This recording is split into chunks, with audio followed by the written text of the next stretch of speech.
Folks, welcome back to Indaba Africa. This is Chris once again.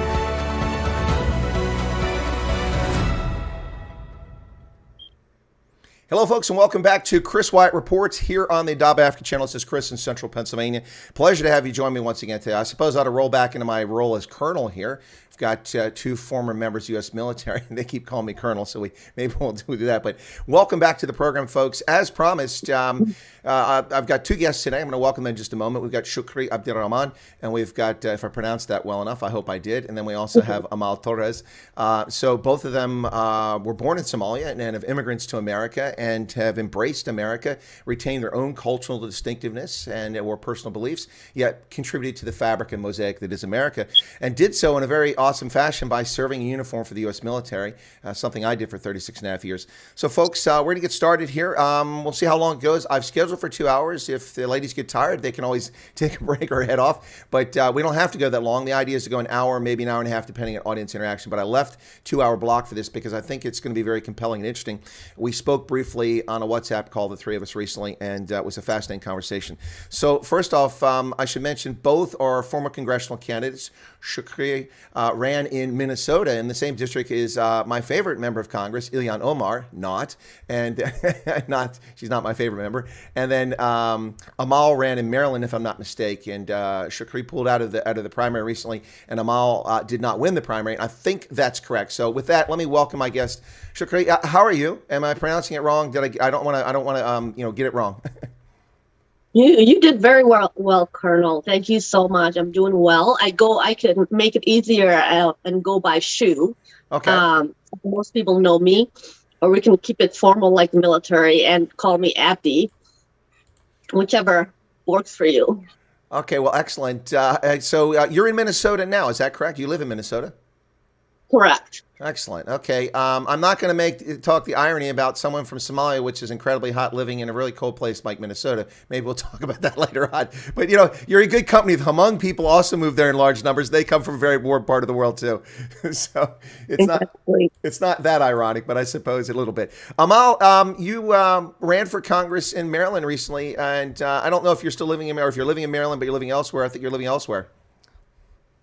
Oh, no, I am living in Maryland, actually. I live in just the tip of my district in southern Baltimore. We just got districted out, which was an issue. But yeah, no, I'm still in Maryland for sure. No, the Maryland where House it's just as hot as it is as well. Yeah, no, it is brutal. I can't get below the Mason-Dixon after June 1st. It gets too humid and hot for me. My sister used to live in North Carolina, and I went down there. I came back from Germany in '94. PCS back to the States, permanent change of station for the civilians. Came back to the States, and I went down to visit my sister in North Carolina. And the last time I got out of the car was in Northern Virginia to top off the vehicle. I got to Wilmington and got out of the car, and I'm like, I can't breathe. Yeah. It was so brutally humid. That's not my place. Maryland's okay. I'm from Baltimore originally, but I don't sound like it. But 20 minutes with my cousins, and it all comes out. So anyway, but it was right there in Baltimore. You said it. Baltimore. I did, yeah. Well, from Maryland, yeah, that's right. Yeah, yeah. There's a, it's interesting. Before we get into the conversation, I on a trip, that same trip, 1994, when I got to Arizona because I went to the Intel Officer Advanced course out there. I went out there and I was staying in the hotel next to the PX, and I went into the PX, and this guy said, "Can I see your ID card?" Because they're checking ID cards for authorized users. And I said, "Sure." And I said, "Where are you from in Glen Burnie?" He said, "What? How'd you know I was from Glen Burnie?" I said, "Because you talked." He's like, "What?" I said, "Listen, I have a pretty attuned ear. I mean, I speak 6 languages. Well, not at the time, but now I speak 6 languages." I said, I've always had to adapt. I moved so many times as a child, and I pick up on accents. And there's distinct accents from Annapolis to Arnold to Marley to Glen Burnie to Brooklyn to Essex, Dundalk. Every one of those places, if you live there, you probably get accustomed to hearing it. And he was just shocked that I knew he was from Glen Burnie, Maryland. I was like, anyway. Well, I'm not impressive with Somali accents, so if you guys start speaking any Somali, I'm not going to be lost. interesting with the mix of Minnesotan accent. It's definitely an interesting blend. Oh yeah, for sure. You know, up there in Minnesota, you know, we have the Lutefisk. It's a lovely place. I've been there many times. You know, I was hanging out with this little girl. She was quite nice, and you know, she's from Canada, eh? And she's telling me all about Lutefisk, and I said, no, that's from Minnesota. You know, it's from the Norwegians. Yeah, Canada. Anyway, that's all Ukrainians up in Canada. What are you talking about, Lutefisk? Anyway, all right, let's get started. All right, so Shu, you ran in Minnesota for Congress, but before we get to that story, let's talk a little bit about you and a little bit your backstory here. You and correct me on everything that I get incorrect, because I mean I'm not a subject matter expert on Shu, but I'm trying to be. So first off, as I understand, you were born in Somalia, and then at some point your family fled. You wound up in Kenya in one of those horrific refugee camps, one of which has 400,000 people living in it still today. You lived there for 4 years, and your family managed to get, I believe, asylum from there to come to the United States. You came to the States and eventually enlisted in the U.S. Army, so you got that going for you. You know, Amal made a mistake. She went to the Chair Force, but we'll talk about that later. Yeah.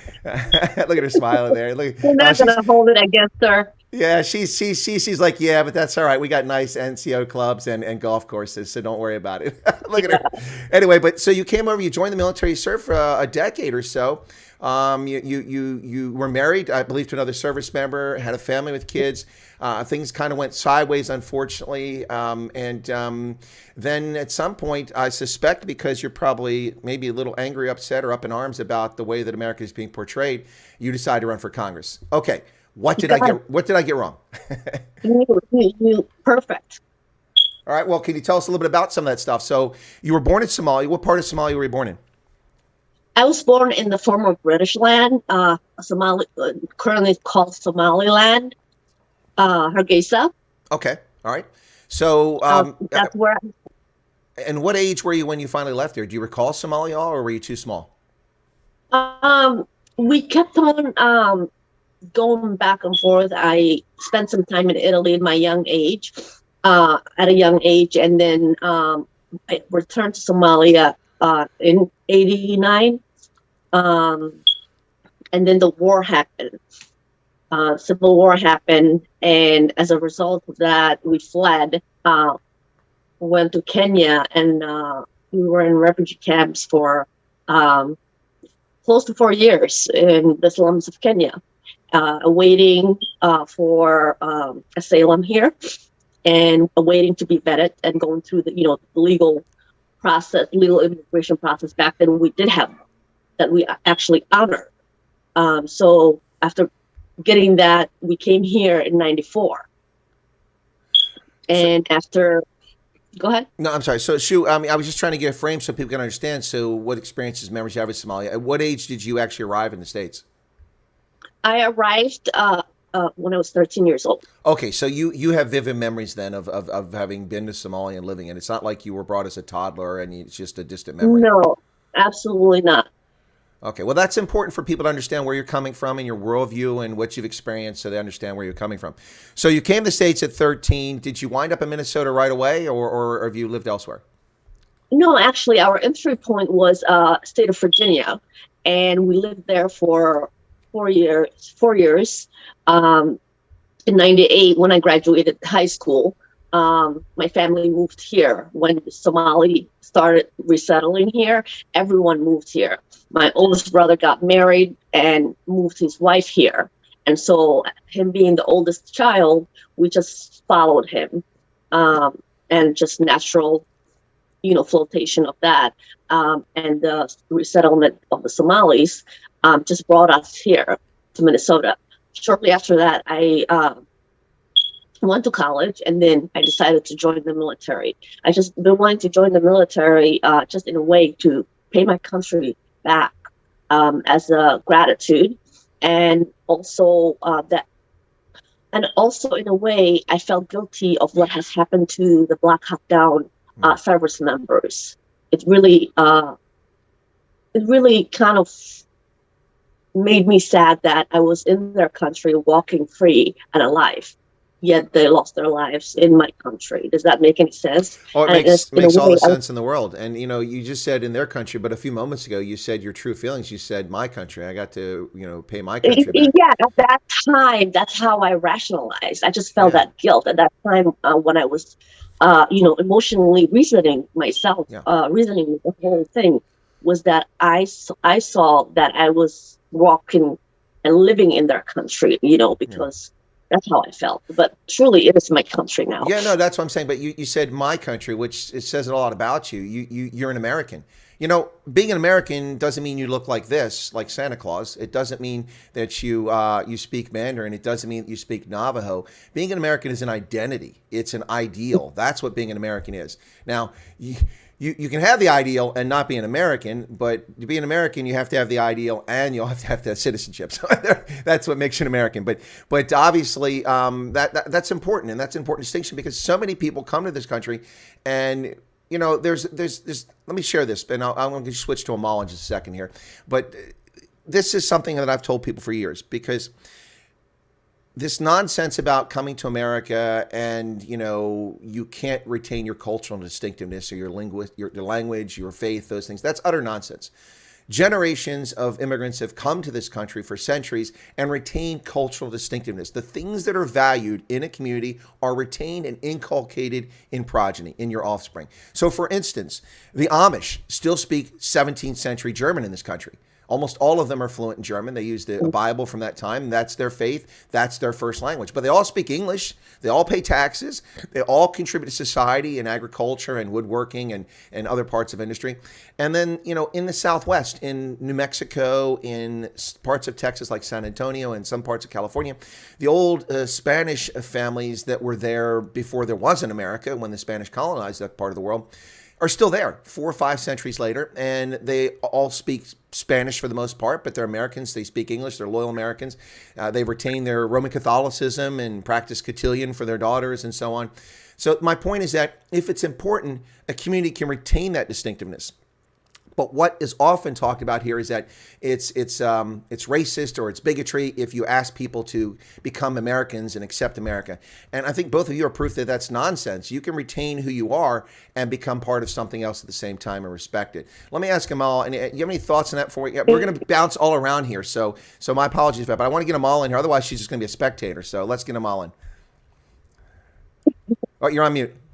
Let me hop off mute here. Hi. No, I mean, much similar to Shukri, part of my stump speech was that I wasn't lucky enough to be born here. I was born in Mogadishu, Somalia, south side, where we're just a little bit more spicy in Somalia. And so we fled the civil war. I was a little bit younger than Shukri when she came here.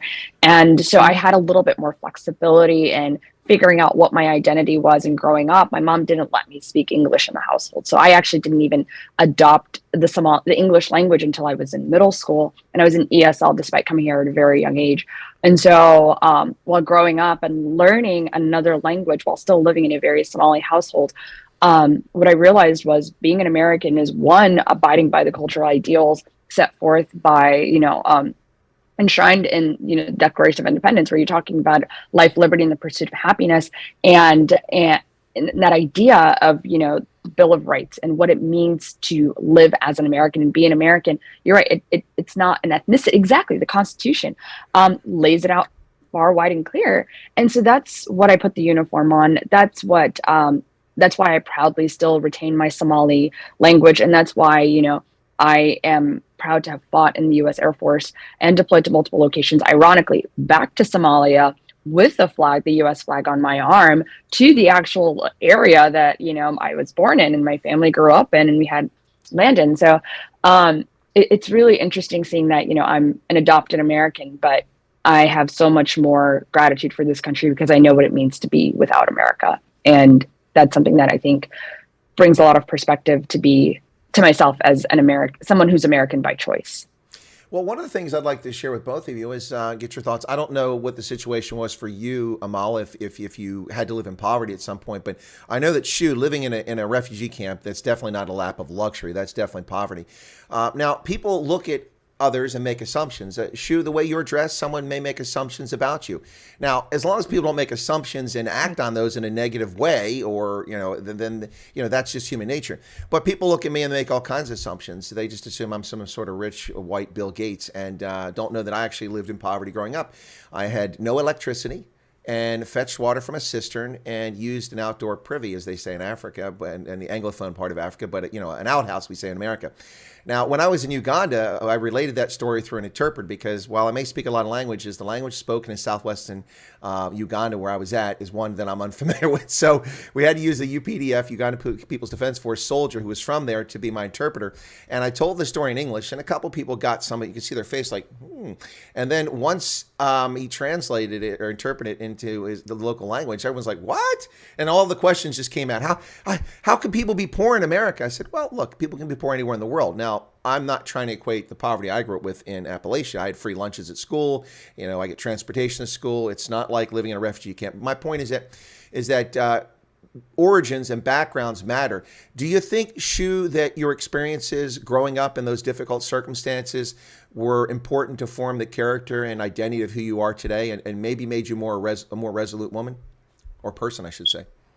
Absolutely, it did. I went from, living in a well-off life in my country, my birth country in Somalia, and having chauffeurs and having, living in a bungalow home, and one day just,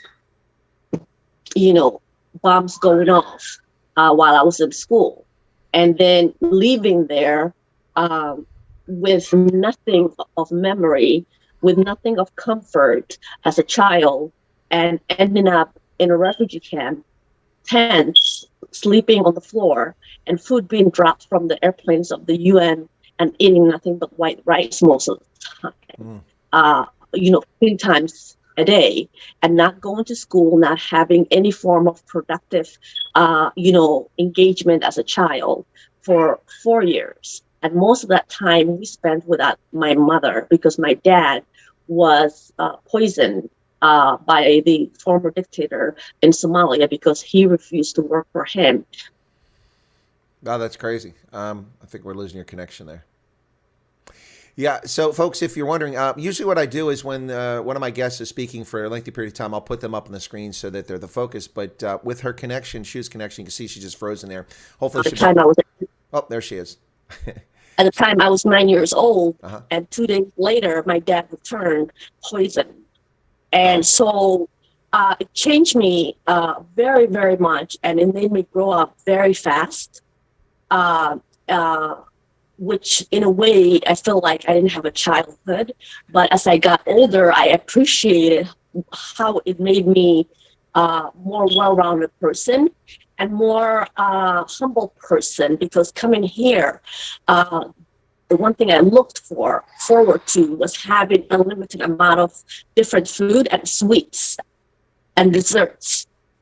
That's the one thing I came looking forward to coming to America. And that simple, sustenance of human right as a child or as an adult to look for, coming to America for food options or sweets or desserts. I will never forget that. So it did change me for the better, not bitter. It did change me for the better, and I don't feel anything was robbed from me or taken from me, because I got to come to one of the greatest country, the freest country, with great abundance of opportunity to make something of myself. No, thank you very much. Your connection's very poor, so hopefully it'll improve. But it's interesting. First memories. The first time I went to Africa, and people are going to take this the wrong way, so don't run with it. Listen to what I say, audience. The first time I got to Africa, the thing I remember the most about Africa was the smell. Not a bad smell, but when I arrived in southern. Well, I shouldn't. Well, I was in Tunisia, and there's definitely a different, definite thing about the air there. But so I don't really count this. The Maghreb is Africa. It is Africa.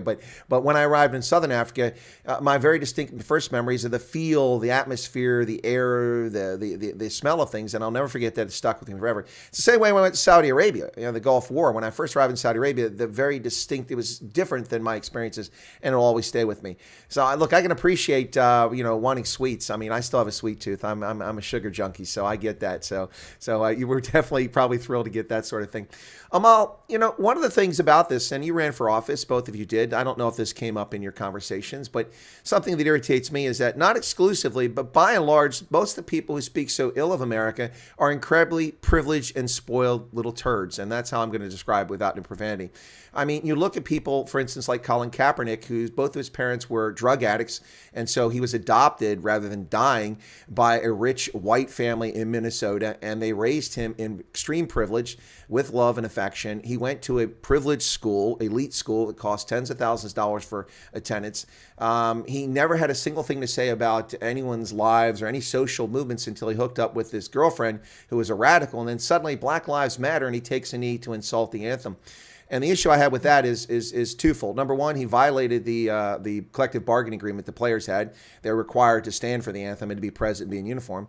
And then the other thing is that where was all this at? He played for 5 years in the NFL, made $53 million, and contributed nothing to social cause before that. Now, I don't mean to pick on Colin Kaepernick. I can pick on lots of people that are doing this sort of thing. But my point here is just to use that one example is that it seems that most of the people that are most vocal about these things are people who go to elite universities, that go privileged lives, or celebrities that really don't seem to care about the damage they do to America. This is an amazing place. We have our problems. Nothing's perfect, but it's an amazing place, and people aspire to come here. And both of you came here. And would you agree or disagree with anything I said there, and anything you might want to add to it?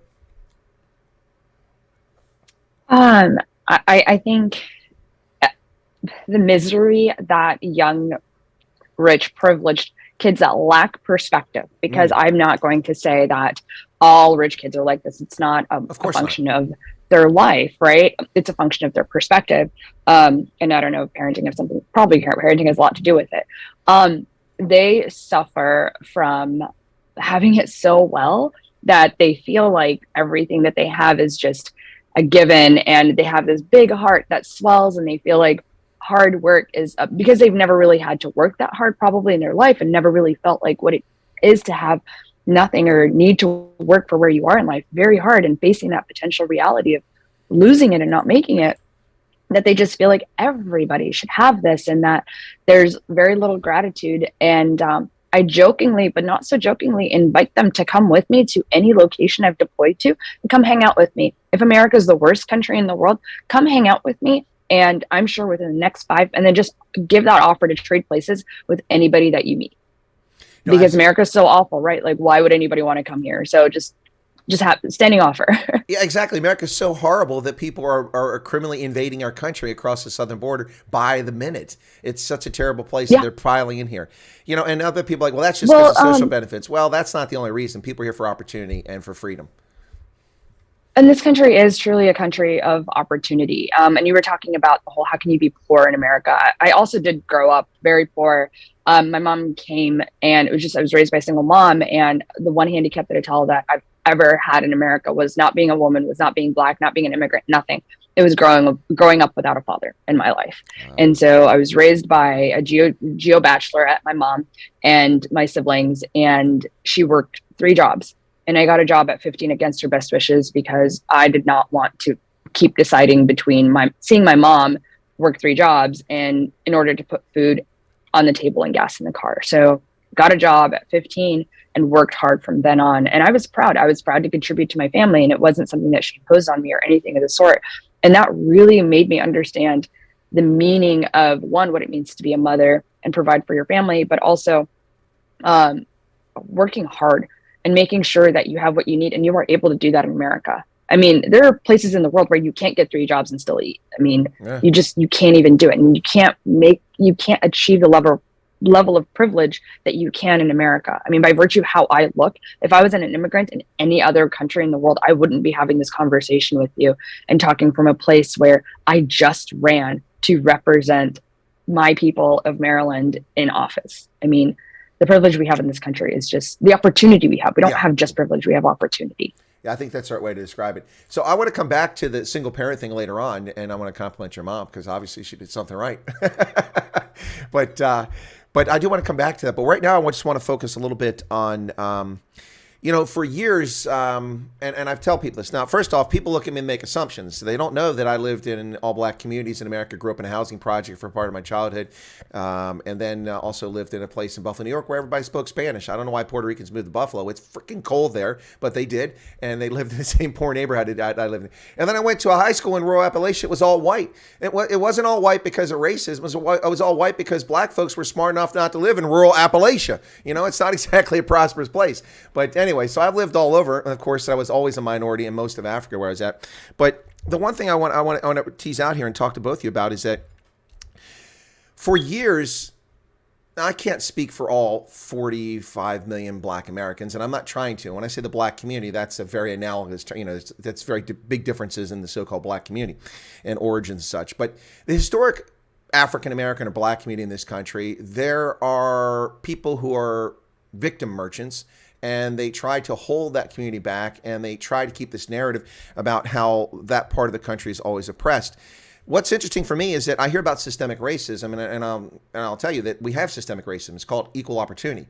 When you give someone an opportunity based on their skin pigmentation and you discriminate against someone else, that is systemic racism. And it's funny that nobody talks about that, but that's true. But that's not what I want to get at. What I want to get at here is that we keep hearing this systemically racist, systemically racist, systemically racist. The problem with that narrative, and this is why both of you are important, and I'm going to go to Shu here in a second and then come back to Amal. The problem with that is that why is it that all the black African immigrants that I know who've come to America since 1990, which is when the big move started, and we had a few black Africans come here before that, but most started coming in the 90s for education opportunity and, of course, for other reasons. But we have 3 to 4 million black Africans who've come to America since 1990 and become part of the fabric of our society. Most have become Americans by this point. And every single Ghanaian, Nigerian, Somali, Kenyan, Zambian, Congolese that I know, every single one, no matter how hard they had it, they all seem to find a way to make it. They overcome this supposed systemic racism. So my point is, if there's systemic racism in this country, how is it the guy I know from Ghana who came here 5 years ago runs a Home Depot in Chevy Chase? How is it that the lady that I know from the Congo who was beaten almost to death by her husband and got asylum because of the danger to her life now has a full-time job, makes over $70,000 a year here in central Pennsylvania, and is raising her children and having a wonderful experience? My point is that there is a huge disconnect between reality and the historic relationship of America with race relations and slavery and Jim Crow and the civil rights movement. From that, so many Africans that I know who've come to America are like, I can't relate to the black community in this country. It's not my thing. Shu, is any of that resonate with you, or is it you have a different view on that? No, it absolutely boggles my mind. And living in Minnesota, which is we're the largest minority community that look of the same color as the foundational blacks. Mm-hmm. And there's always been a bad relationship between the two communities, because we came here as refugees. I can speak for myself. I came here with nothing but the shirt on my back and a debt, because I had to pay back my ticket that I came here with. So many people think that we came here with a free airplane ticket. No, we all came here with a debt. And a single mom with 7 children. And like Amal said, or like Amal's experience, my mom had to work 2 jobs and then go to school to update her educational background because she was a teacher, and raising 7 kids. And so being here in Minnesota, the mentality of the Black foundational community is destructive. It's self-destructive, pure self-destructiveness, because you cannot continue holding, white Americans that were never born at that time to be the cause for your outcomes in life. No, you're in America, you're born free, and slavery is over. So you have to take responsibility for your life. You have to have that mentality. But what we didn't have coming here as an immigrant is we didn't have the left, the left that kept telling us we're systemically being kept down by the opposite party or the white. You didn't have progressives telling you you're a victim. Exactly. And it's really it saddens me to see in Minnesota schools, universities filled with Somalis, Ethiopians, gaining higher education, and there is no few Black Americans found in those campuses. And what is stopping them? I don't have the mentality of victimhood. I was raised to earn my way. I was raised that you're responsible for your success. If you're a victim of anything, you're a victim of your lack of trying. If that makes sense. Oh, it makes all the sense in the world to me. So, folks, you're listening to Chris Wyatt Reports here on the Indaba Africa channel. My special guests today are two former congressional candidates, one from Minnesota, the land of Ilhan Omar and Lutefisk, Shu Abdurrahman, and also Amal Torres, who ran in Maryland for Congress. And let me switch now. Thank you, Shu. That was fantastic. I like that response. I like the way you related there. Amal, what are your thoughts? Do you agree, or do you have some differing views on the point that I made, what Shu had to say? I think I've always struggled with that. So I grew up in our point of entry was Maryland, but I grew up in Aurora, Colorado, and so I'm a transplant to Maryland in some ways. And having been around, we were not the largest community, so we had to coexist with African Americans. The identity name changes, I guess it's foundational Black. So I think that the psychological history that's there with slavery and lack of ethnic origin and feeling like an outsider in your own country. And I mean, there's just nuances there that I can't relate to as a member of the diaspora, where I did have a homeland of an identity I can go back to, roots that go back thousands of years. And, and I think there's more of a cultural consent there, where I consented to become an American.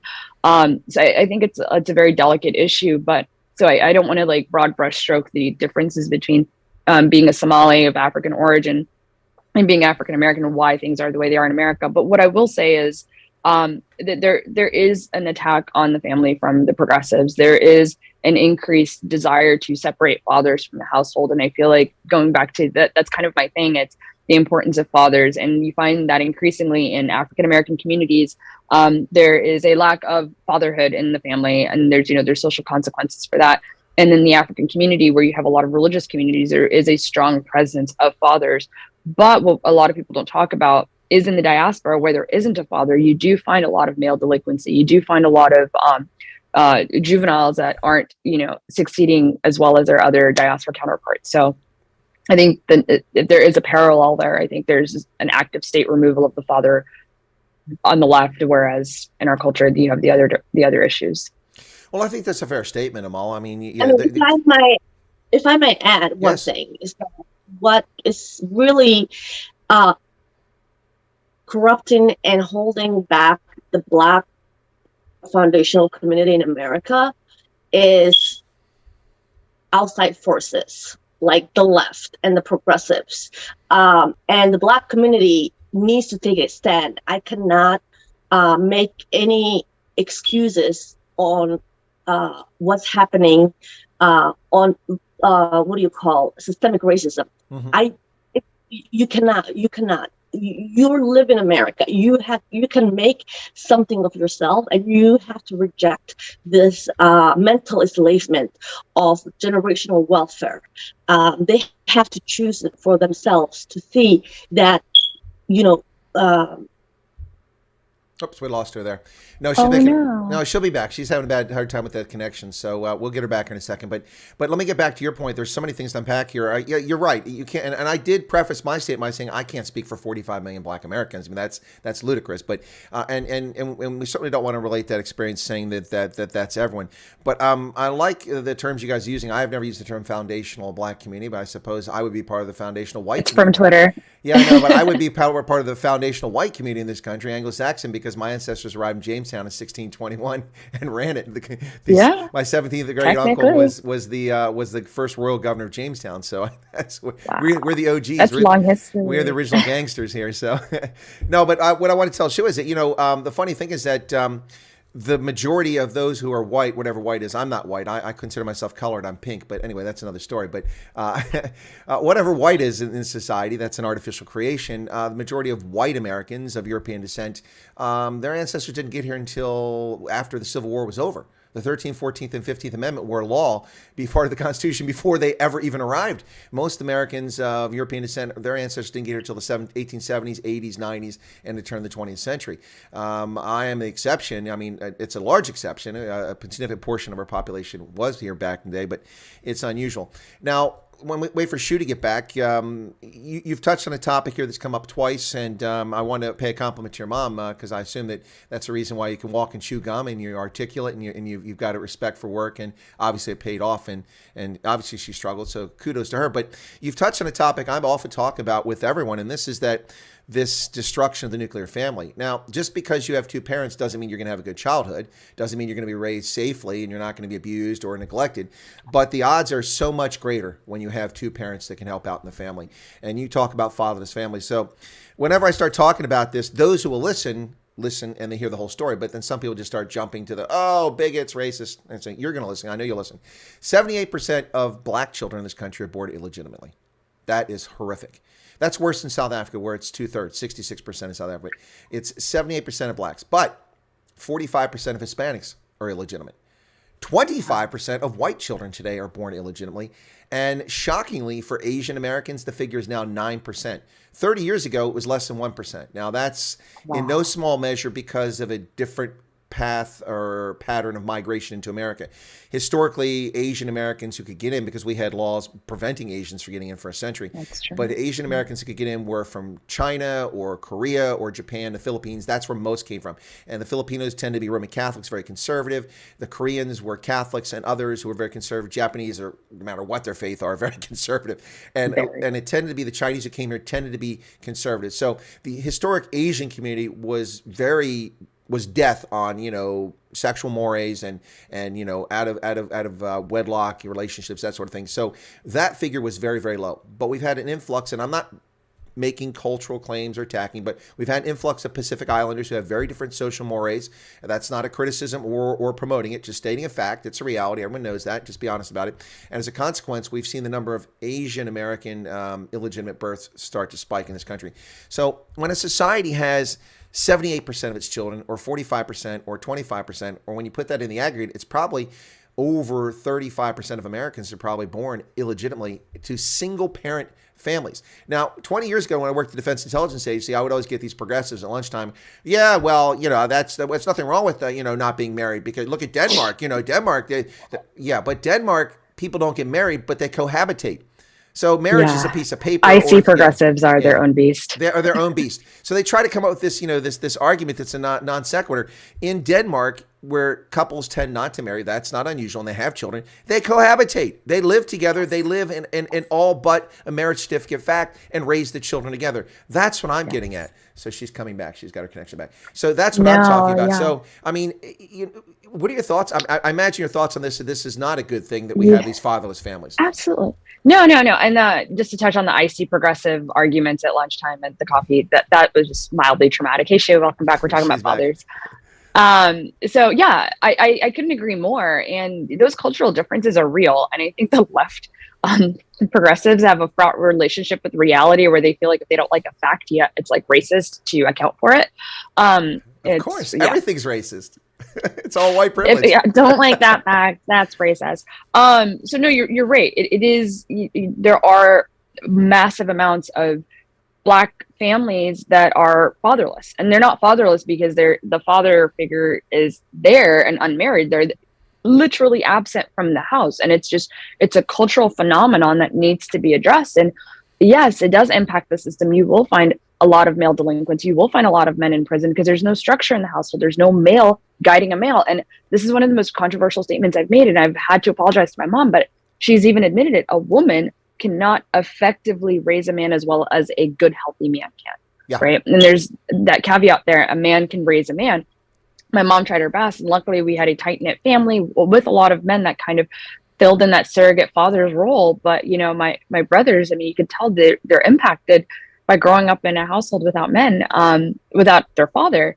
But, you know, when people bring in Norway and Denmark and a lot of these ethno-homogenous European countries and compare them to the realities of America, where you have a massive diaspora, there is no ethno-homogeneity here in America as there is over there, right? Everywhere. There's no cultural. Hungary, Ghana, Australia, China, Korea, we're from everywhere. And you have a pastiche of cultures. I mean, you're finding the Spanish culture making its way into the American fabric, the African-American culture of slave descent, the Geechees, your Irish Americans, Germans. So America's not an ethnic identity. Yep. So therefore, you can't compare it to these countries that do have historic ethnic identities that go back to the Visigoths and all of that. So there's just a lot to be unpacked there, and America's its own unique problem in that way. Absolutely. But before I get back to Shu and ask her views on that, there's a question came in from South Africa from John Jarvis. It's an interesting question. He says, when the ladies think of, what I think it means what the ladies think about, wait a second, let me write, when the ladies think about it, when the ladies think about it, would they agree that the America of today, 2022, is not the America they aspire to be part of? And I suspect they probably do. So I'm going to ask, because that's probably why they ran for Congress. I mean, is the America that we have now? I mean, I'm apoplectic, ladies. I mean, I spent 36 and a half years in the Army, gave up the prime of my life to support and defend the Constitution, not to support George Bush or Barack Hussein Obama, but to support this document right here, the Constitution of the United States, for the people of this nation, to protect everyone's rights. And by the way, we don't need an equal rights amendment. These rights apply to everyone equally. They're not divided by race or gender or reason. People. Exactly. There's no right. Yeah. There's no need for an equal rights amendment. It's right here. It's called the Constitution. But anyway, so I'm apoplectic because I retired from the Army in October 2019. It's been rather recently, and we won't even go into what's happening in the military right now. But I mean, with society, I'm like, what happened? I spent 23 years overseas, all these years in Africa and these conflict zones in the Middle East, everywhere else. I come back to America, and people have lost their minds. So let me start with Shu. What are your thoughts? Before we lose her again, what are your thoughts? Because her connection. Do you have any concerns that America is not what it should be? Are we on the wrong track? Are you worried that it's not the America that you served in uniform for? Or do you think we're just in a bump in the road? Shu? Definitely not bump in the road. There is something so drastically different from the America that I came to, that rescued me, that gave me and washed away the pains and the fears of that civil war that I came from, the war-torn country that I came from, and put my life back together, and gave me a stable future to look forward to. Right now, where we're at, I don't notice that country. I don't notice our military. I don't notice who's running our country. We're out of control in every aspect of it. And it's really terrifying, because as a mother, I went through civil war as a child. But as I'm here in America right this moment as a mother, and I am brought back to memories of back home of the civil war that displaced me. And as a mother, it terrifies me that we could erupt into that, because half of this country is afraid to live the American way, the American dream, exercise their freedoms. We're oppressed. And then there's the other half that's just free to do whatever they want to without no consequences. And the worst thing is that of this country, we are no longer right now a constitutional republic. We're not acting like it. We are not being one. And that's everything that has made us great and exceptional and prosperous. And so we're not that. And we have DOJs and SBIs that have become political hit mobsters for the Democratic Party against their oppositions. We have, J6 protesters being held unconstitutionally, unlawfully. We have, pariahs of ungodliness of the LGBT community. And now every library that you go to, I no longer take my children to my neighborhood library because there are drag queen stories, reading stories that are being held. I mean, I don't know what is going on, and there's no one that's standing up for it to say, hey, this is enough. We need to take back our country. We need to stand up against this unconstitutional state that we're in, and our leaders, especially the one occupying our country, is by definition an enemy of this country. Well, before I switch to Amal, I want to say a couple things there, and then we'll turn it over to Amal and get her thoughts on that. You're born in Somaliland. Amal is born in Mogadishu. I'm born in Baltimore. But we're Americans. And all three of us seem to have the same view of concern. We'll give them all a chance to get in here, but based on her comments, I suspect I know what she's going to say. If I'm wrong, I'll stand corrected. But, it's interesting that we come from very different places, very different origins, but at the end of the road, we're all Americans, and we all support and defend the Constitution, which is, I think, the most important document. But it is fascinating. I worked at the National Security Agency under General Hayden. And I worked running a $3 billion acquisition program, and I worked at the Defense Intelligence Agency, and I was a badge and credential counterintelligence agent investigating service members and DoD civilians for espionage and for, criminal acts and such. Never in my wildest dreams did I ever think that the Federal Bureau of Investigation would lie to the Foreign Intelligence Surveillance Court to get a fraudulent warrant against someone like Carter Page based on a bogus story paid for by a political party so they could undermine. The use of state institutions is Sovietesque in this country. And never working at the NSA did I ever imagine that we would use the NSA to spy on Americans in violation of the Patriot Act, which people complain about. They even violated the Patriot Act. It's insane what's happening in this country. And most of the country is sleepwalking through this. They're not paying attention. And it's kind of like, the Nazis, when they came for the Jews, I didn't say anything. When they came for the communists, I didn't say anything. When they came for the homosexuals, I didn't say anything. I'm not homosexual. When they came for the aristocrats, I'm not an aristocrat. But eventually they came for me, and there's nobody to stand up for me. I kind of feel, they're dividing us. That's what they do. That's what these Marxists do and socialists. So I never in my wildest dream imagined that we would use the state institutions. That's what's terrifying me is that nobody's realizing that American people are sleepwalking, like you said. Yeah. Nobody is realizing what a threat that we are under. And if we keep going and just sleepwalking through this, we're going to lose our republic. Yeah. Now, if Amal can remember the original point in question, it's her chance to get in now. Oh, I do. I do. I don't know. So I am actually intelligence analyst by trade, 12 years DoD, NSA. I actually went to Penn State, and my major is political science. So geopolitics is my bread and butter, and I think I take a little bit of a different angle to all of this in that I think. Was it Ronald Reagan that said and I'm paraphrasing very horribly, but he said the only entity that can destroy America is another American, right? And the world saw that. Yeah, and the world saw that. The strength and might and power of our conventional military, and I'm tying this all back, in the Gulf War, right? We went in, we thought this was going to be a long engagement. It wasn't a long engagement. In fact, we won it faster than we thought possible. And the whole world had to contend with the fact that America is truly the superpower and the hegemon in the world. And there's a few countries that really didn't like that. I mean, you have a dynastic China in the Soviet Union that used to be an empire and now is, the Soviet Union fell at that time. And so that wound was really fresh, and China saw that and they said, hey, we're no longer a dynasty and Russia's no longer an empire. And now this weird democracy mob rule of a nation is not only the superpower, that ideology is toxic and contagious, can spread to other countries, which is the idea of democracy, the role of equality. And so later on in the 90s, there was I think Colonel Wyatt, you might be very familiar with this, but it's unrestricted warfare, where 2 Chinese officers in the PLA wrote, and it was to underscore the fact that America is a conventional behemoth that cannot be contended with.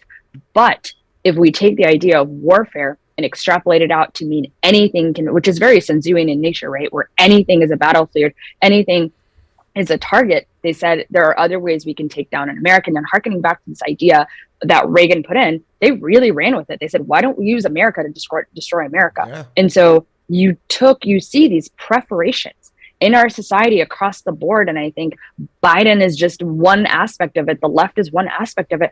But you're seeing these fringe ideologies, these radical points of preparation that can just be pressed. And then, you have these other issues that are coming up where it's just extremely divisive. It's very, very small and niche, but it's a pressure point.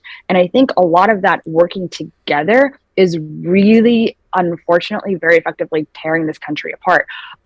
So all I can do is take accountability. And so the reason I stood up to fight, to run for Congress, which was kind of a fight, was because I couldn't serve under this administration apolitically anymore. My friend Ryan Noss was one of the 13 that was killed in Afghanistan. His widow was 23 years old and she was pregnant. And you saw an administration that was apathetic towards the people and is now kowtowing to Xi Jinping and saying, hey, can you please play nice when our Speaker of the House, whether you like her or not, visits another sovereign nation? Yeah. And so all of this ties back into, is this the country that I aspired to live in? No, but it's my country.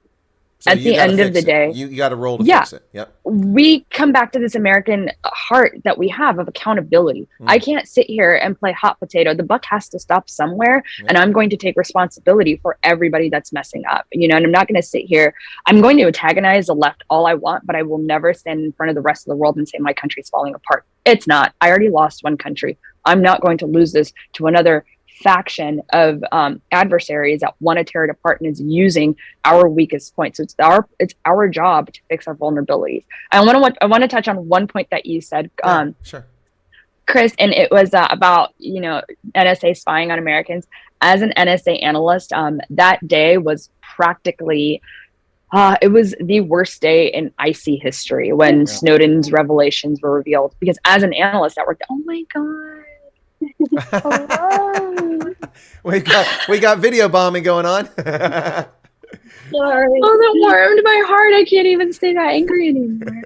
Well, it lightened the moment because you were about to get very emotional about that, so that lightened it.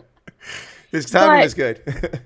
What Snowden did was actually, I believe, the beginning of the fracture we're seeing in our society, because you and I both worked in that community. We saw the level of patriotism and level of dedication. I mean, they might not be the brightest people in the world in many cases, but they were good Americans. That's a true statement, by the way. They're not all bright. Right? Yeah. So what I'm saying is that, if you guys give me 1 second. So what you find is that Snowden was truly a treasonous man. He took something that wasn't in his realm of expertise to extrapolate, analyze, or understand, and revealed it to our adversary. Russia, at the end of the day, is our adversary. And he went through Hong Kong, which is, China 2.0. And he went through our adversaries and gave our nation's secrets, our strengths, and our capabilities. And people are dead as a direct consequence, executed because of that. Direct consequence. I have no sympathy for anybody he's a criminal at all. And this idiots like Julian Assange that say that states don't have a right to secret. Well, let me know every single thought going through your head every single day about your partner or spouse. Trust me, we all have bad thoughts. No one wants their mind to be exposed. States are allowed to have secrets. How else can you negotiate for advantage? When African Union countries negotiate with Beijing, they're all at a disadvantage. Why? Because the African Union building that I worked in Addis is full of bugs. And guess what? I said that then. I saw the bugs in the wall. And people like, no, that. And then years later, after I left the African Union, it was exposed. Chris, we talked about this, by the way. Remember how we overlapped in Europe? Yeah. You and I actually had this conversation. So, sorry, small world. When you were active duty, we met. In Belgium, yeah. in Belgium, and you were the one that told me that the African Union was bugged. And I was like, you guys, what are we doing? And I worked at and after we had that conversation, not even a year later, it came out all over the press, and it's still covered up. But here's the thing: if you were the Congo and you want to negotiate with the Chinese over exporting cobalt, which they desperately need, if the Chinese know how much cobalt you've got and the fact that you don't have positive political control over East Ituri and it's the rebels have it, then they're just going to go to the table and go, yeah, okay, well, we want it for this price, and they won't budge. Yeah. You have to have secrets. People are entitled to their secrets. Snowden is a violent criminal who got people killed, and Bradley Manning or Chelsea Manning, whatever clown name, card name this person wants to go by, is the result. Got hundreds of thousands of people killed in North Africa and the Middle East because of his arrogance in taking State Department cables and giving them to WikiLeaks, and they're releasing those things. And what happened in Tunisia, where the university graduate did self-immolation, a horrible way to die, by the way. He burned himself alive in protest. That started the protest in Tunisia, but the government was overthrown when Tunisians saw the cables from the State Department in offices that I worked at in Tunisia, in the very buildings I worked in when I was stationed there. The cables from our political and economic officers who were reporting back to DC and saying, yes, the Ben Ali family is corrupt. They've directed this contract here and this contract here. It's all patronage. The Tunisians always suspected that. But when they had the evidence from a source they trusted, the American embassy, in their hands, that's when the country blew up, and it spread across like wildfire in North Africa to the Middle East. We get ISIS out of all that stuff comes from that. And Barack Hussein Obama's juvenile, naive foreign policy encouraging the Arab Spring.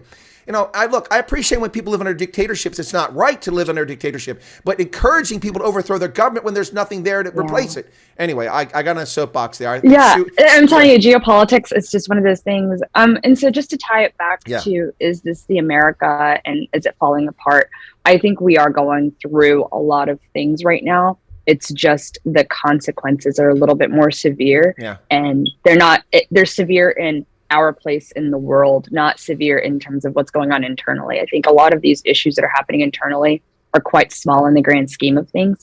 It's talking about us now negotiating our place in the world with the likes of communist Chinese, the Communist Chinese Party, and Russia essentially gaining full reign and taking this from a very unipolar world to a world where now Russia is now a negotiating factor. And so when you invite those ideologies of authoritarian governments to the seat where they now have a say as much as we did. I don't know. I'm pro-American hegemony, which I don't think might span too well. I don't think we've done everything right, but I think we do it more right than other countries. Well, that's a whole other discussion. I think Shu wants to get in here. Let me just add one thing before, and then I'm going to come back to something after Shu finishes, and that's that we have no one to blame but ourselves. We sponsored China's entry to the World Trade Organization. They've never adhered to the rules, and we've never held them accountable for it. Their growth is a direct result of our elites shipping our industrial production to China and to Asia and letting them violate the rules, blocking our imports to their country, undermining, stealing industrial espionage against our country, thousands of espionage cases. We are the own architects of our demise, not you and I and Shu and the average American or service member or, plumber or carpenter or, even business person that runs a shop on the corner. It's the elites. Shu, you want to get in here. I don't want you to forget your point. Yeah, Colonel, I'm sitting here because thinking that. By the way, Shu, you notice you call me Colonel, and the Air Force Zoomy there called me Chris. See that's the difference between the Chair Force and the Army. We've got that discipline, don't we, Shu? It was the beard. I'm sorry. It's okay. Well, you're welcome to call me Chris. Go ahead, Shu. We're now selling our land, our American land, to the CCP. Okay, we are at that point. My fear is not about, we're losing our place, as a powerhouse in the world. We have to realize, we have to look within our country, what's happening within our country. Our own leaders are trampling, our constitutional rights. This constitutional republic is being destroyed from within.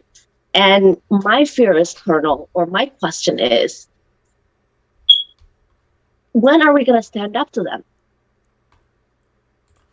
If you're looking for an answer, I think. I mean, personally, I know if it was rhetorical, that's cool. But if you're asking for an answer, I think that you deciding to run for Congress and Amal deciding to run for Congress, you're getting video bombed again.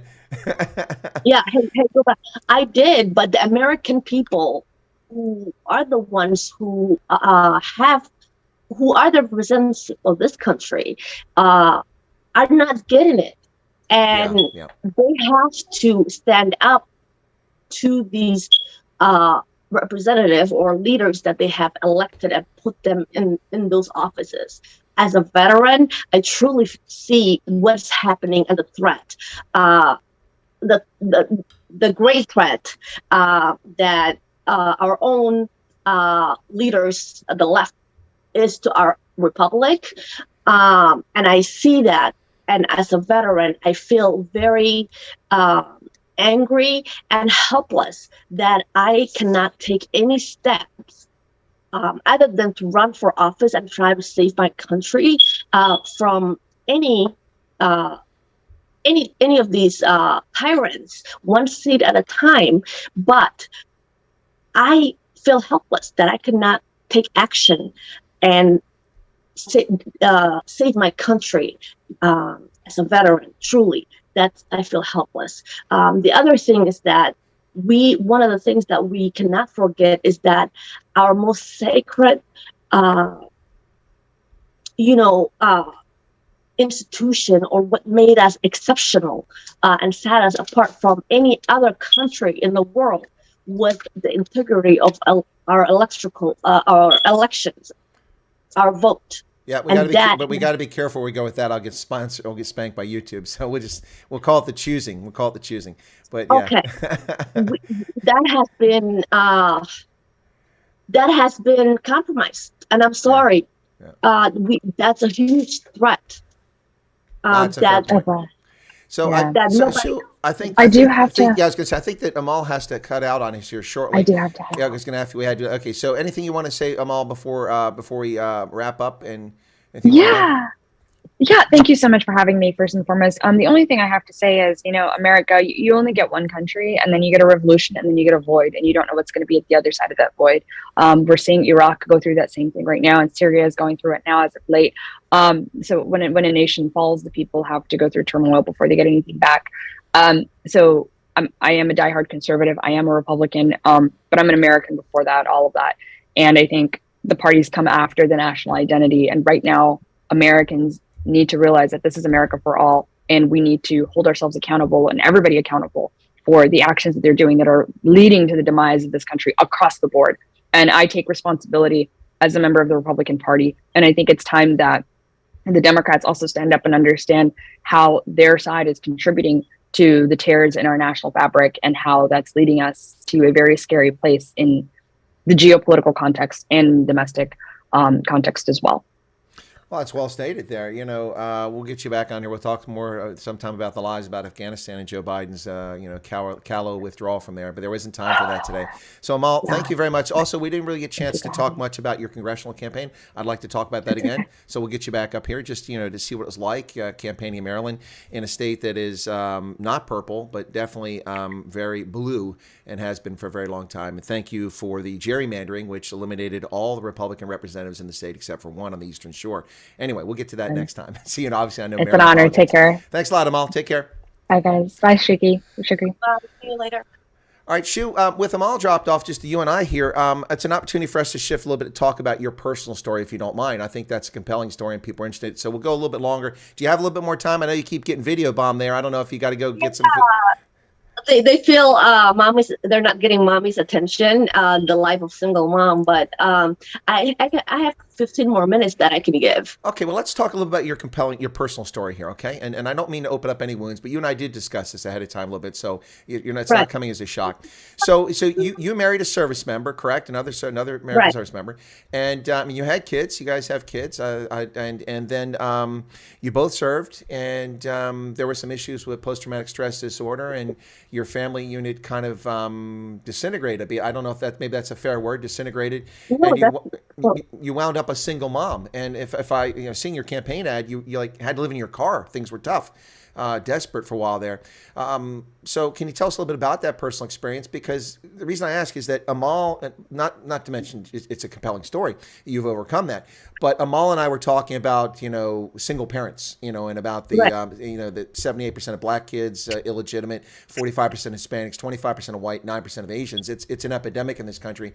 And having two parents doesn't guarantee a good childhood, a wealthy, a prosperous childhood, but being a single parent is an unbelievably difficult responsibility. You can attest to that, I'm sure. And it's a real challenge. And she said something I don't usually go to, but she said, she had brothers, and not having a father figure in the house had an impact on them, and it's pretty clear. The other thing I want to say, and I didn't get a chance to say this with Amal on here, is that one of the things I've noticed over the years is the unique special relationship a father can have with daughters to help raise responsible and strong daughters. So it goes both ways, father there for sons, but also for daughters. And a lot of people overlook that. But so can you tell us a little bit about that story and what you're able to share, what you're willing to share, just so people have an appreciation for what you've gone through and where you're at now? Yeah, absolutely. I mean, there's a human side to all of this, and being, a congressional candidate and in politics, and we have to connect with our audience or our constituents. And truly, yes, I never wanted to marry another service member because of the burdensome and stress it causes being dual military. But you don't control who you fall in love with. Exactly. I mean, he was a small town farm boy that I met at Fort Bragg at a training exercise, and you got married. Had family, but being a specialized unit, aviation unit, back-to-back deployments did not help. And as you know, the mental health stigma in our community of military, and as a whole in our country or in the world, but more so in the culture of military. Yeah, in the macho culture of the military, it's looked down upon, frowned upon. Exactly. And also being in aviation, really, you cannot be on, you have to be in your mental fitness, and you cannot be on any sort of, medication, antidepressants. Mm-hmm. So it kind of hurt being from that culture and not getting help. Ultimately exacerbated the state of our family union. And at some point, I have to decide, I'm raising children in this family, and it became a choice of safety. And that's how we parted ways. And during 2017, there was an incident that pretty much destabilized my family and let me hold on. Okay. She's multitasking. Yeah, let my family just completely disintegrated. And I'm not going to talk about the financial aspect of it, but we were financially fit.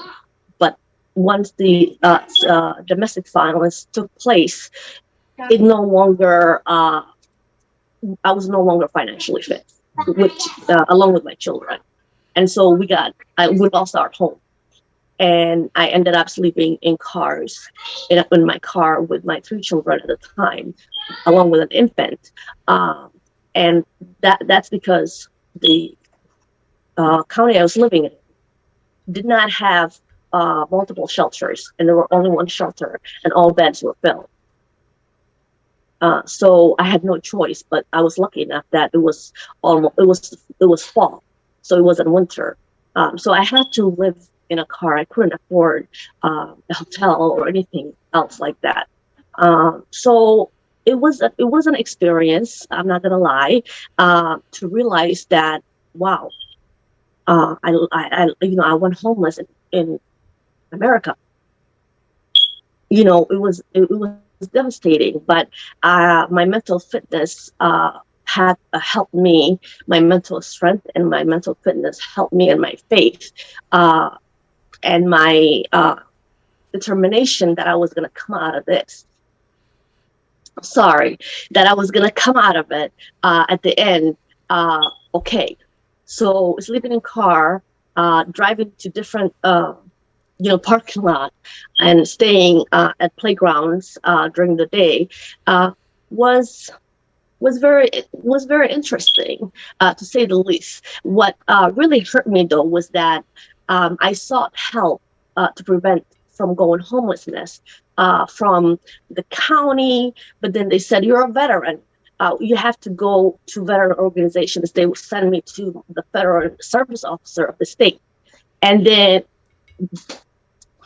all these veteran organizations that get taxpayer money made me go homeless. Their red tapes, their bureaucracy. Every veteran organization that I went to said, well, guess what? We cannot help you until you actually go homeless.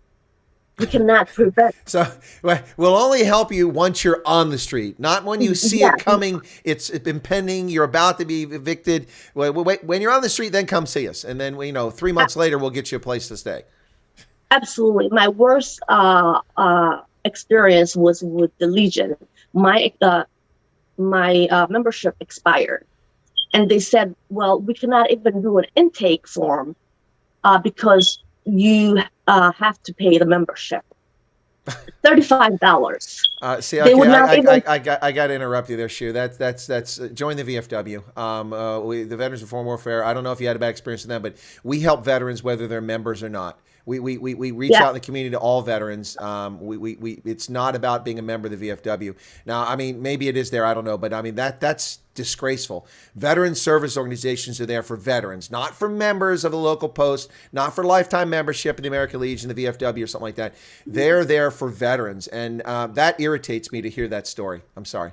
Absolutely, I was disheartened, because it was like $35. You're going to turn me away from doing my intake form. Yeah. And that's it. So that was the biggest painful experience for me, other than, driving around, parking somewhere. But it was a journey, and I welcomed it as a life experience. Mm-hmm. And we got into a shelter a month later. And then my kids have what male health things, cataplexy, narcolepsy type 2, which is a combination of cataplexy and seizures. At that time, they were getting it very, very often, and they were the youngest to have it ever in the world history. Wow. And so the shelter would keep their medication from them downstairs and wouldn't allow me to have it. So I would have to call them while my children were having seizures, and I have to give it to them within 5 minutes of them having seizures. And someone might not be there at the administration desk. Mm-hmm. And so it became very threatening to my children's well-being. And so I had to advocate for myself and write letters to the representatives to get me out of there. And so they placed me in a hotel. Wow. And so a month later, being in a hotel, the hotel we stayed at had, mold. And my children were also asthmatic. So it threatened their health. Exposed to mold, that's not good. Exactly. So again, I had to get all kinds of help, and finally a medical grant paid for 1 year of housing for us to get house rented. So for 1 year we got a grant under medical hardship to put a roof over our head. In 2018 January or February, we rented a house and got in. And ever since then, we have been very stable. Life was hard, I'm not going to lie, because we had to dig ourselves out of homelessness. And once that, it was an experience, to say the least, but now we're stable. Well, sure, that's a difficult road to come back from. But at the end of that road, you're an American. You're proud to be an American, and you're, I think, very happy to be an American. And you don't blame America for that experience, do you? I mean, it wasn't ideal, but it's not America's fault. It was a combination of factors that unfortunately came together at a bad time for you. Absolutely. I mean, no, I'm not going to blame America for a personal experience that can happen to anyone, circumstances that can happen to anyone. I can't blame the military for deploying my husband at the time back to back. I can't blame, PTSD for what has happened to me. No, I had no mentality of victimhood from my experience. No, that's awesome. It's great to hear. I think we're going to have to let you go shortly because the kids are really getting rambunctious back there. But before we wrap up and you go, I did want to say I'd like to get you back sometime if you're free for another conversation. We'll talk more about this. I'd like to talk about the Somali community in Minneapolis in that area. I think you'd be a good voice to talk to about that, be able to tell us about it. But I do want to ask kind of along those lines before we let you go is that, one of the things about Africa, and I spent a fair portion of my life living in Africa, is that much of Africa is kind of like America was just a couple of generations ago, in which extended family play a big role. When I was in Liberia, there were no orphans because, for right or wrong, the extended family picked that kid up if the parents were over there and took care of it. Is that carried over at all in the Somali community in Minnesota? I mean, are people like that, or did you get any help from the community, or were you just disconnected because you didn't know anybody, or what's that like? No, it was pride. Oh, okay. You didn't want to take the help and put you. Okay, gotcha. Okay. Cool. But we could talk about us on the next time we get you on here. But let me give you a chance to wrap up and say anything you'd like to say about your experiences, about America, about Somalia, about life, whatever. Here's your chance to share something with the audience. I got you on the screen. You got the whole screen yourself right now. Thank you. Thank you so much, Colonel. Well, what I can say is that my experiences, despite how unfortunate they have been, they were part of life, and it has happened to many other people, and it could happen to anyone. What I walk away from my experiences is that I'm grateful that they shaped me, and I'm grateful that I came out of it okay. And I'm in a country that, despite its differences and faults, it's still a great nation, the greatest place to be. And I'm lucky to be an American. So we have a lot of work here in our country, and I hope that the people of America can wake up and realize, even though they're lucky enough to have never been experienced what Amal and I have experienced at a young age, or many others have experienced, is that they can wake up and realize that their country is not only a blessing, it's not only an exceptional country, but it's also worth standing up for and fighting for. And we cannot leave it to our politicians to do it for us. Well, Shu, I think those are amazing words to wrap it up on. Thank you so much for coming on. And also thank you for being persistent in trying to get back to me when we were trying to schedule to get you on. And also for the suggestion to bring Amal on. I think that you brought a nice element to our conversation as well. Very sharp young woman. Yeah, no, it was fantastic to have her on. So thank you so much. I'll be in touch. We'll get you, I'm headed back to Africa here in a few weeks, but maybe later in the year as we get closer to Election Day, we'll get you back on. You can tell us what's going on in Minneapolis, and we'll talk more about your experiences in the Somali community there. All right, so thank you very much. Thank you so much for this great opportunity. All right, folks, Shukriya Abdurrahman. I'll let you drop off on your own, and then I'm going to wrap up the broadcast. Thank you so much.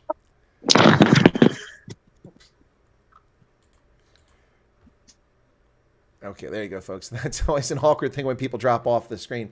But, folks, there you have it. The message I get from speaking to both those young women, is that never give up, never surrender. And this fight, this situation that's going on in America, this demonic takeover of our nation by progressives who undermine the very principles that they claim that they're defending, is a fight that we all have. It's all our responsibility. Being a bystander is not helping. Get involved, do something. Because the bureaucrats don't care about you, they don't care about me. They'll use you, they'll use me. And I'm talking about the elites in politics, in religion, in sports, in culture. I saw it yesterday, was it Jon Stewart is attacking Pat Toomey in Pennsylvania for voting down a nonsense bill that's totally unnecessary, and he's acting as if he's preventing veterans from getting care for burn pits. It's a total lie. The Veterans Administration already is now assessing people for burn pits for a disability. I have to put my claim in for it because I was exposed to it. So this is a lie by progressives to undermine. Why they're attacking Pat Toomey, I don't know. He's an outgoing senator. And so Jon Stewart is looking for relevancy by lying and distorting the facts. They're also going after Ted Cruz, claiming that the Republicans are against veterans. It's a lie. It's a total lie, and don't fall for it. It's so easy to be hoodwinked by the press because they have all the power. The big tech has all the resources. When you do a search, they'll direct you to where they want you to go, not every location where you can find information. So don't trust them. Be skeptical. Thanks for asking my question. I think we got a lot of content from it. We did, John. Your question was a good question. Thank you for that, and thank you for contributing to the conversation. My apologies for not getting more questions in, but you can see that both of my guests had a lot to say. And again, it's not an interview; it's the Indaba conversation with Chris. So I bring in my portion, and I think juxtaposing my experience as an American with their experience as immigrant Americans really shows that they're not immigrant Americans. I'm not a Native American. We're Americans. And that's what defines us. And the three of us are defined by one thing very specifically beyond that. We all took an oath to support and defend this document, the Constitution of the United States, the most sacred document, the one that matters. I loved Amal's reaction when I said we don't need an Equal Rights Amendment because this is for all Americans. It doesn't say just men, just women, whites, blacks, Muslims, Buddhists, Christians. It doesn't say that. It says all men are created equal. And yes, that noun describes all, or it applies to all Homo sapiens. We support and defend this Constitution. All three of us took an oath, and we all did it. So there you go, folks. We didn't really get into it because I think Shu came back in, but I think Amal was saying it was a very bone-crushing day when she worked in NSA to find out that the NSA was violating the law and spying on Americans. That really hurt. It hurt me as well, although I was no longer at the NSA. I just couldn't believe it. So there you go, folks. Thanks a lot, folks. I'll be back on in 1 hour with the news for Chris Wyatt Reports. It's a Friday. TGIF. Thank goodness it's Friday, or thank God it's Friday if that's your preference. And we'll have the news on here shortly, so join us. It'll be an informal news broadcast since I didn't prepare headlines, but I will bring the news to you and discuss what's going on. It seems to be a rather quiet news day today, and we'll probably play Boer, Joel, you know. So, yeah, lekker Freitag. Anyway, folks, thank you very much. Be sure to hit the like button. Not a major audience, but then we were at an unusual time, so that's not surprising. Hopefully you can come back and join us in the next hour. Fiona, you were saying something about the U.S. should have adopted the national health system 40 years ago. No. The United States has the best health care in the world. We have the best health care in the world, which is being damaged severely by government intervention in it. We have no such thing as a healthcare system. We have private religious hospitals, nonprofits. We have for-profit hospitals. We have state-run hospitals. We have federal government-run hospitals. We have the Veterans Administration. We have military hospitals. We have all of these things. And all of them are dramatically affected by the fact that, number one, most countries around the world cap the prices for drugs and won't let drug companies sell drugs unless they conform to their standards, which means that Americans are the ones that bear the burden for development of almost every major drug breakthrough. We pay the price by paying outrageous prices for medications so that you in the United Kingdom, you in Canada, you in South Africa, you in Australia can get those drugs at a reasonable price. We bear the burden. You don't. So thank us for subsidizing your health care. That's the first thing. And we outright subsidize it. Without American assistance, Uganda would have no health care. The United States provides over $350 million a year for health care in Uganda. Without it, there'd be virtually no health care in Uganda. And beyond that, the government intrudes by saying the minimum price. So for instance, when I went and got my Rona tests last year when I was sick and I didn't have Rona and it cost $350 some dollars, the government only allowed like $40. The cost of the test was $350. So the government only allowed that amount, and I wasn't forced to pay anything beyond a $30 copay. So they got $70 out of the visit and the medication, and so, or the test, not the medication. So what happens? The cost is passed on to paying customers and insurance customers who have higher amounts they'll pay. It's a distorted system because the government has destroyed it through Medicaid, Medicare, and all of its intrusions into the medical system. You get the best healthcare in the world if you can afford it. That's the thing about America, if you can afford it. You don't get the best healthcare in the world in UK, regardless of whether you can afford it or not. Germany has a mix of the two systems. They have state-run healthcare and they have private systems. Unfortunately, the government tells the private service what they can and can't do, which has an impact on prices and availability. But generally speaking, in Germany, if you have the resource, you can get great healthcare. If you don't have the resource, you can get decent healthcare from the government. So, yep. Anyway. Yeah, I know the national health system has been broken for decades. Take a look around. Notice all the Malawian doctors, Zimbabwean, South African nurses. There's a reason for that. And the same in the U.S. We poach those people from around the world, too. Anyway, without getting into NHS or getting into healthcare, thank you all so much. Be sure to hit that like button. And what's this? National healthcare is on these right now and collapsing, possibly due to some. No, it's not just illegal immigrants. It's also the fact that the UK 50 years ago was 35 million people. Today it's 60 million people, and that's the reason. And they haven't increased hospitals and clinics and medical professionals to the requisite level to keep that going. So that's a problem. Yeah, there's a lot of reasons why things are the way they are, but you still get the same waiting list. In the UK, that's right, national or exactly.